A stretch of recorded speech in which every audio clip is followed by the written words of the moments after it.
माँ से माफी मांग लो भाई, अपने अब्बा से माफी मांग लो। बहुत सारे यहाँ जवान बैठे हैं। अरे मेरे को मालूम नहीं ये कैसे अपनी माँ को गाली देता है, माँ को डांटता है, माँ को धक्का मारता है, माँ के ऊपर हाथ उठाता है, माँ को कभी कभी कहता माँ तेरा घर नहीं अपने घर चली जा। क्या है मेरे दोस्तों? नहीं सच बताओ, ये हमारा ईमान है?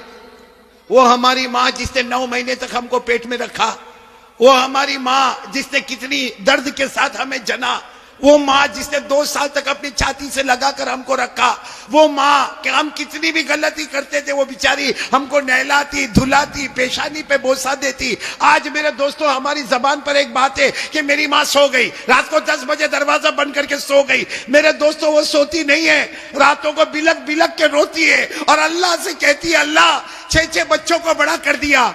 अच्छे बच्चे मिलकर एक माँ को नहीं संभाल सकते। मेरे प्यारों, एक बात का मेरे को जवाब दे दो, हमारे नबी से बढ़कर कोई नबी? हमारे यहाँ पे आप जाते होंगे मस्जिद में, बोलो जाते होंगे ना मस्जिद में, नमाज पढ़ने जाते होंगे तो टाइम लगा होता है, घड़ी लगी होती है भाई। जैसा 8 बजे तो ईशा की नमाज खड़ी होगी। हमारे नबी के जमाने में घड़ी थी? बोलो ना, हमारे नबी के जमाने में घड़ी थी ना। ईशा का वक्त हुआ, सारे साहब आके बैठ गए। जब हमारे नबी आते थे आकर ईशा की नमाज पढ़ाते थे। मेरे दोस्तों, मैं आपको बहुत अजीब बात बताने जा रहा हूं कि हमारे नबी ईशा की नमाज पढ़ाने आए। बोलो ईशा की नमाज पढ़ाने। और ये उस वक्त की बात है जब हमारे नबी की उम्र 50 से ज्यादा हो गई। 50 से ज्यादा हमारे नबी नमाज पढ़ाने आए। अब सारे सहाबा खड़े होने लगे कि चलो ईशा की नमाज होगी। हमारे नबी आकर बैठ गए। अब सारे सहाबा भी बहुत देर तक हमारे नबी रोते रहे। वो तो हजरत अबू बकर करीब आए और कहने लगे अल्लाह के रसूल आप रो रहे, सब लोग इंतजार कर रहे, ईशा की नमाज का इंतजार कर रहे और मेरे नबी आप रो रहे, क्या हुआ क्या? हमारे नबी ने एक जुमला फरमाया, अज़कुरु उम्मी, मुझे मेरी माँ याद आ रही है। क्या फरमाया? मुझे मेरी। हालांकि हमारे नबी की उम्र थी 6 साल। बोलो कितनी उम्र? तब हमारे नबी की वालिदा बीबी आमीना एक सफर में जा रहे थे। बोलो हमारे नबी की उम्र कितनी थी? 6 साल। और उसी वक्त बीबी आमीना हमारे नबी की वालिदा का इंतकाल हो गया। और आपको मालूम होगा, मैंने फिर बताया हमारे नबी की उम्र कितनी थी जब इंतकाल हो गया। और आपको जब दफन करने लगे तो एक औरत साथ में थी जिनका नाम है उम्मे ऐमन। बोलो क्या नाम है? उम्मे। उन्होंने हमारे नबी का हाथ पकड़ा, दफन हो गई माँ, दफन हो गई, हाथ पकड़ा।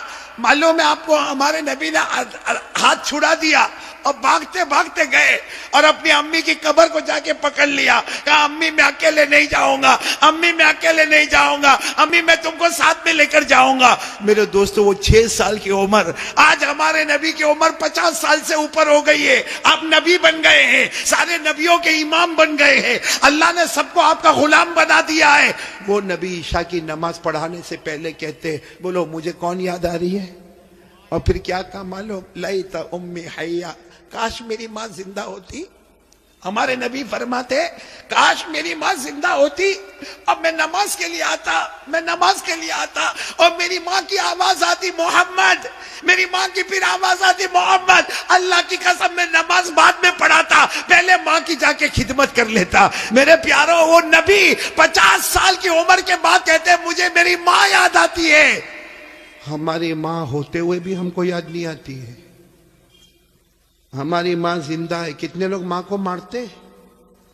सही में कितने लोग माँ को माँ की गाली देते?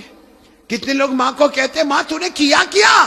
अल्लाह अकबर, अल्लाह की कसम, अगर माँ के हाथ उठ गए ना, एक बार बद्दुआ कर दी, अल्लाह कहता ये माँ की बद्दुआ आएगी, मेरे और ये माँ के बीच में कोई पर्दा नहीं होगा। इसलिए मेरे प्यारों, ये बहुत सारे बच्चे भी बैठे, जवान भी बैठे हैं, एक काम करो, करोगे इंशाल्लाह? मैं भी करूंगा, आप भी करोगे ना इंशाल्लाह? जाओ अपनी माँ के पास, जाओ कभी जाओ, बल्कि रोज जाओ माँ के पास। जितना मोबाइल पे बिजी रहते हो ना, छोड़ो, माँ के पास जाओ। और माँ के पास जाओ, देखो माँ हंसती है ना, कभी भाई माँ भी तो मूड में आती है ना। धीरे से माँ के पास जाओ और माँ के पाँव पे हाथ रखो, कहो माँ मैं तेरा बेटा माँ, लेकिन सब बेटों में सबसे खराब बेटा मैं, माँ मेरे को माफ कर देना। प्यार से बोलो, रोते रोते बोलो, माँ मेरे को माफ कर दे। मैं अल्लाह की कसम खाता हूं, माँ की ममता जोश में आएगी, आपके सर पे हाथ रखेगी और कहेगी जा जा बेटा मैंने माफ कर। अब माँ को कहो, माँ तुझे मालूम है मेरे घर का क्या हाल है, माँ मेरी बीवी मेरे बच्चे तू सबको जानती, माँ मैं तेरी खिदमत नहीं कर सकता, माँ मेरे को माफ कर दे। माँ की जुबान से निकलेगा जा बेटा मैंने माफ कर दिया। हमारे नबी फरमाते, अल्लाह आसमान पर कहता है फरिश्तों वो जमीन पर माँ ने बेटे को माफ कर दिया, गवाह रहो मैंने भी मेरे बंदे को माफ कर दिया। इसलिए ये जो बात मैं कह रहा हूं सिर्फ सुनना नहीं है, आज से उस पे अमल करना। डरेंगे तो किससे?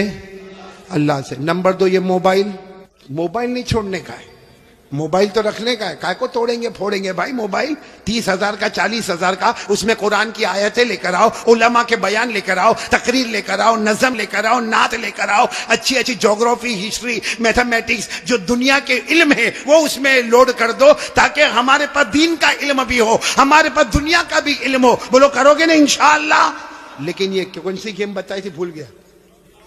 हाँ वो बोलो कौन कौन, हाथ ऊपर करो। नहीं खेलेंगे इंशाअल्लाह, बल्कि कोई भी गेम मोबाइल पर नहीं खेलेंगे। कोई भी लड़की को नचाने का काम, बोलो पक्का वादा नहीं इंशाअल्लाह। हाँ बोलो ला इलाहा। दूसरी बात मुस्तफा का दामन। नंबर 3 नमाज का दामन। और नंबर 4 कौन कौन तैयार है अपने माँ बाप से माफी मांग लेंगे इंशाअल्लाह। प्यार मोहब्बत से मांग ले, हम नीचे नहीं होंगे, हमारी नाक नहीं कटेगी, अल्लाह बहुत इज्जतों से माला माल कर देगा। 4 अमानत आपको देके जा रहा हूं, याद रहेगी ना अमानत? आइंदा आओ ना, आओ कि नहीं आओ आइंदा।